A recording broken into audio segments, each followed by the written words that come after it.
Hey everybody, the Disruptor here. Welcome back. We're going to dive into some more on Capital Navigator, and I know that y'all were looking at it in the last video where we talked about that introduction to Capital Navigator. We'll have that video in a link in the description. So if you're not sure what we're talking about, you definitely want to dive back. So what I wanted to look at today are sectors and spaces on CAPPY, and maybe we can even look at some of the signals that we're getting from them. So the sectors and spaces here, you can see here that health and biotech, healthcare. This is going to include biotech, cancer, things like that. 15 of these things, and then you have 2 from China. We have a kind of a China sector next to that, where we have about 6 ETFs that are either have broken that 65 RSI level and appeared on this data set. So China is an area that we're going to see a lot of. Also, we've got bonds and wealth defense. Actually, that should just be bonds because we have a reduced risk for stocks a little bit lower. So we're just going to change this, keep it at bonds. And green energy, we had a solar ETF that popped.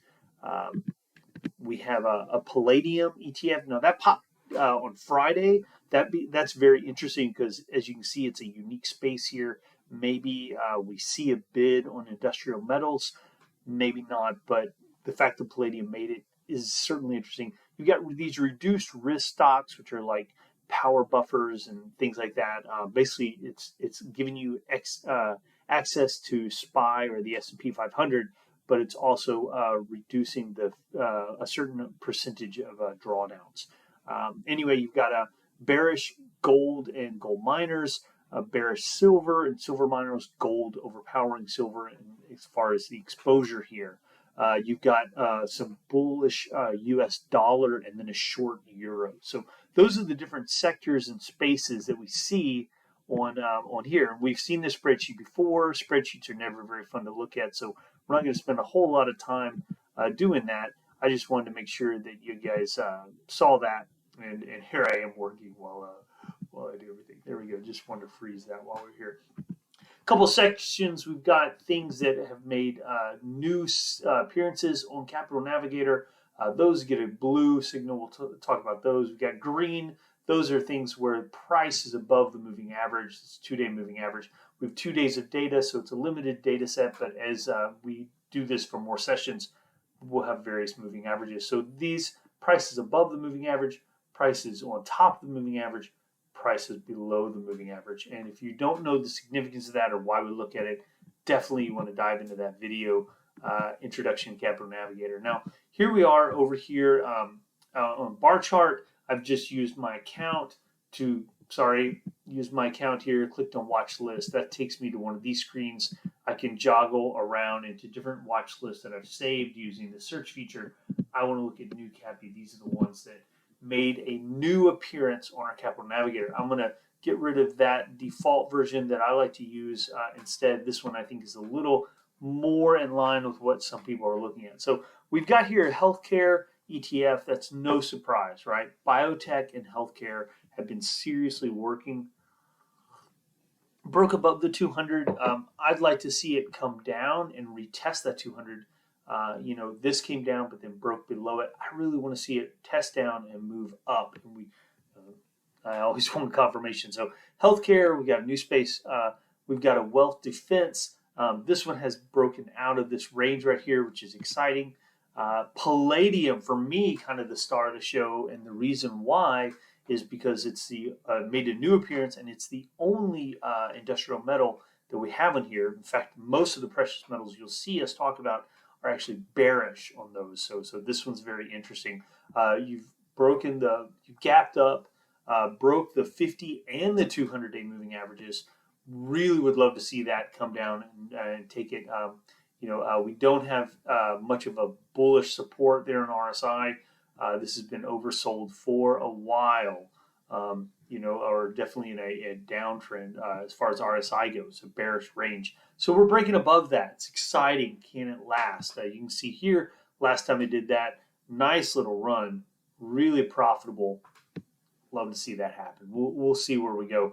The next one is a bond, and bonds for me, as someone who's a newer trader, great to see them pop here because people are talking about bonds, but I don't know which bonds to get. Now, this one right here, it hasn't broken through resistance. So with these new appearances, we really need to look at the charts and see kind of the strength of them. So these are really in their infancy.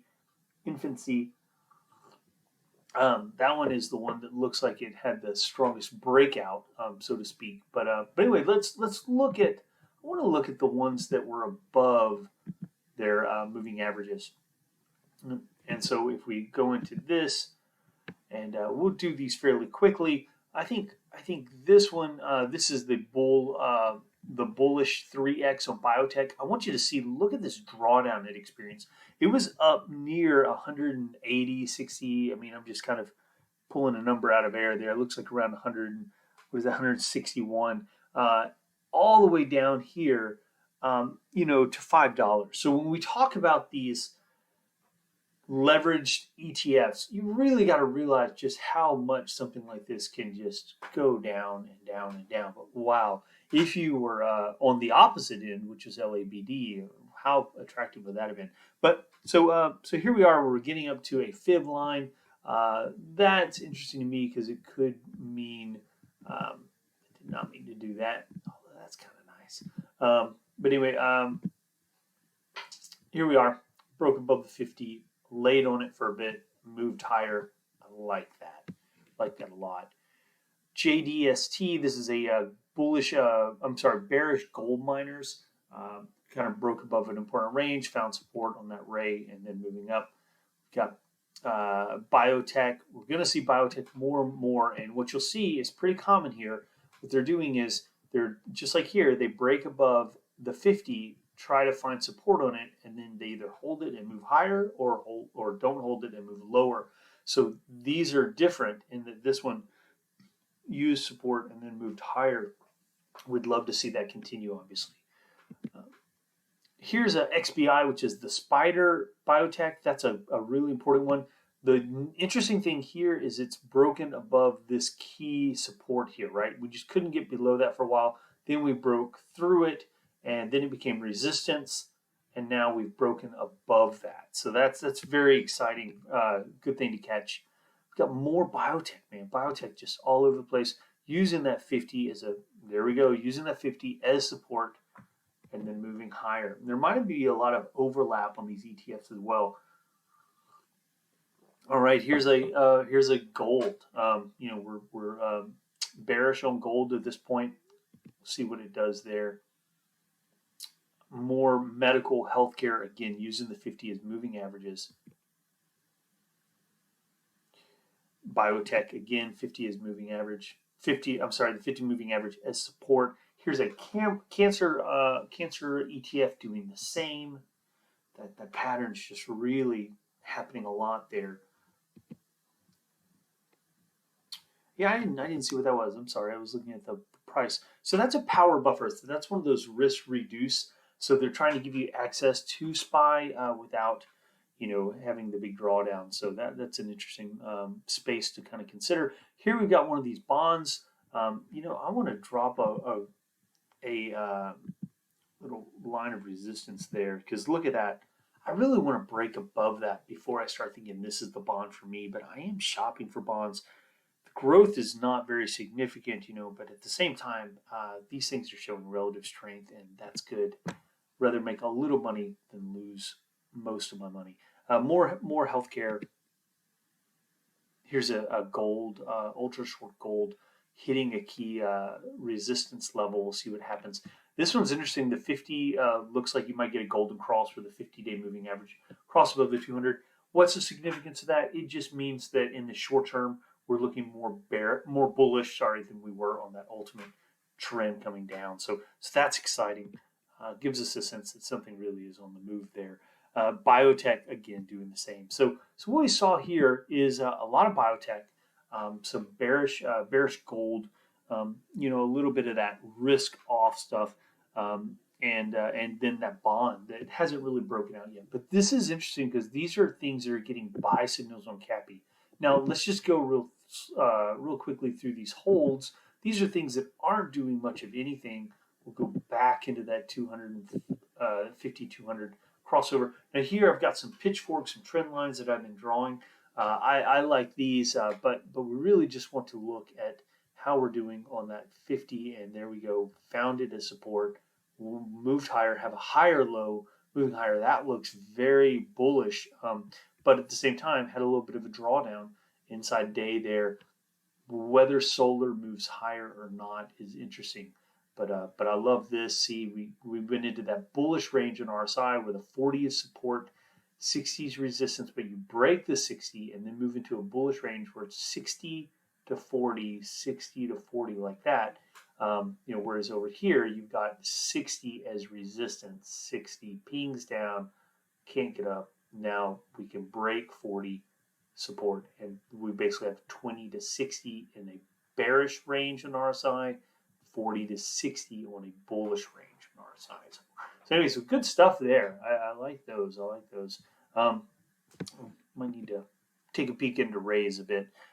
Anyway, you've got here a bond. Again, let's drop that resistance because that looks like something I want to make sure that I'm able to get out of this zone. So bonds, to me, I like that. That would have been a great entry, but right here, I'm just not wanting to jump into that until I get a bit more confirmation. Here we've got another bond. Again, we'll drop that resistance just because that's so important to know where those are. We'll do that. And then last, China. So Chinese utilities, right? Love this. Broke the 50, came down, found support, broke up. What's going to happen at the 200, I think, will be interesting. Will we break the 200? Will we find support on the 200?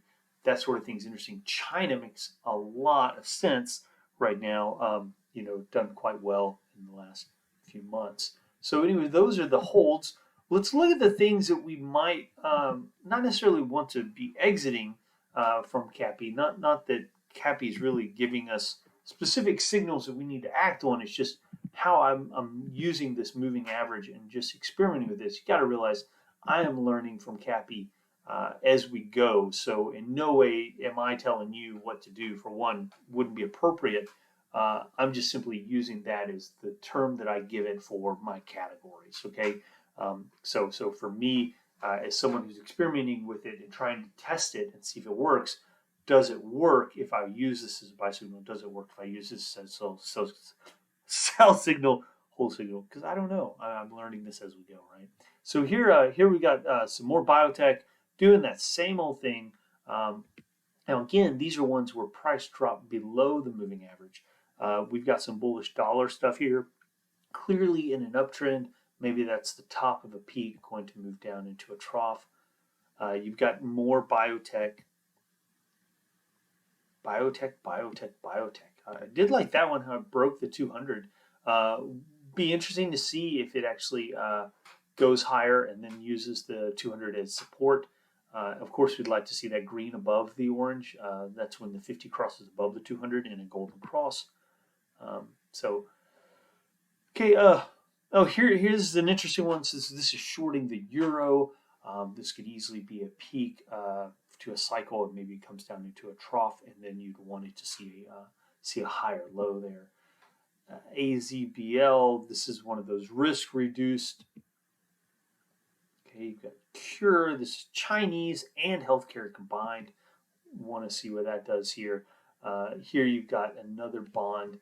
Now this one is interesting. I really tried to get a big move in there, and for a bond, what a big move, right? I mean, just it's a new world, man. We just have to get used to it.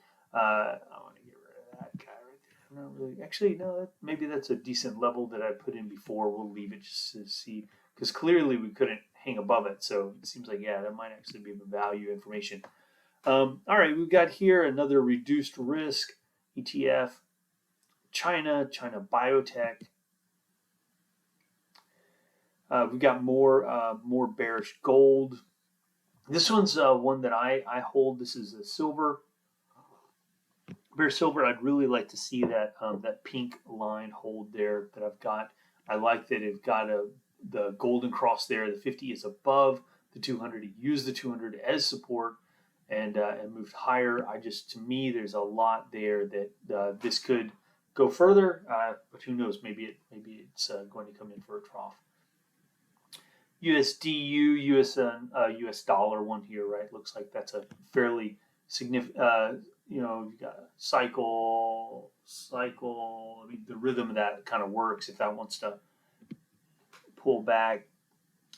You hear some more China stuff. Um, this is one that I quite like. KGRN, China environment. This one just has some big legs on it. Likes to move. Basically, once it broke that 50, came down here and made that higher low, it just really took off. Now we've reached a point of resistance using that 200. This is a key level. If it bounces off the 200, this will be a really nice move and could honestly be catching a large trend at the very beginning.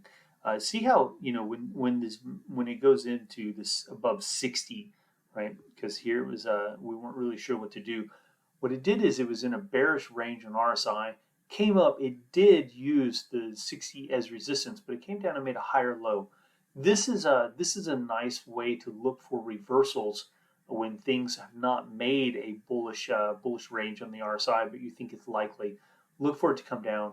If it bids higher like that did, then you have some good things. Now, some of these are really very low levels. You know, you've got much higher risk because obviously the average gains are not outweighing the average losses. So the trend seems to be in that it is down rather than up. That's why you always want to be cautious. But once it's gotten to 60, went up, and then it did something very typical. It came down to a level below 60, kind of said, how strong of a trend are we? And then it moved up. I love this low, higher low, further. What a great entry that would have been there. Just really nice. And then we're peeking out here. So here's another possible chance. And I'm going on and on. I just really like KGRN. Here I've got China Healthcare. I was looking here at some things, which is why I have my vertical lines. I need to take those out. But this one has just been on a really nice uptrend. Clearly a little bit of resistance there. And oh, look at that. I love that. I love it when you can see, oh man, this keyboard is just not fun. What if like right there, right? You see how it's kind of the resistance here, this line, but then almost acts as support, right? But I'm going to just go ahead and we're going to top that off. I think we need to get through that for sure. Clean this up while I'm here, see if I can get rid of these three lines. But basically that's everything that we're looking at right now on Capital Navigator. I know this was a fairly long video, but I think that's really helpful to look at the charts, look at the patterns, and to discuss the sectors, and also to just see what's getting above a moving average on CAPPY, what's below it. Again, we only have 2 days of data set. Obviously, I have months of deeper data, but I don't really want to dive into that and try to find these individual tickers for individual days. So we're just building something new here, starting with these 2 days. So we have a 2-day moving average. Anyway, cheers. I hope it was fun. Thanks. Bye.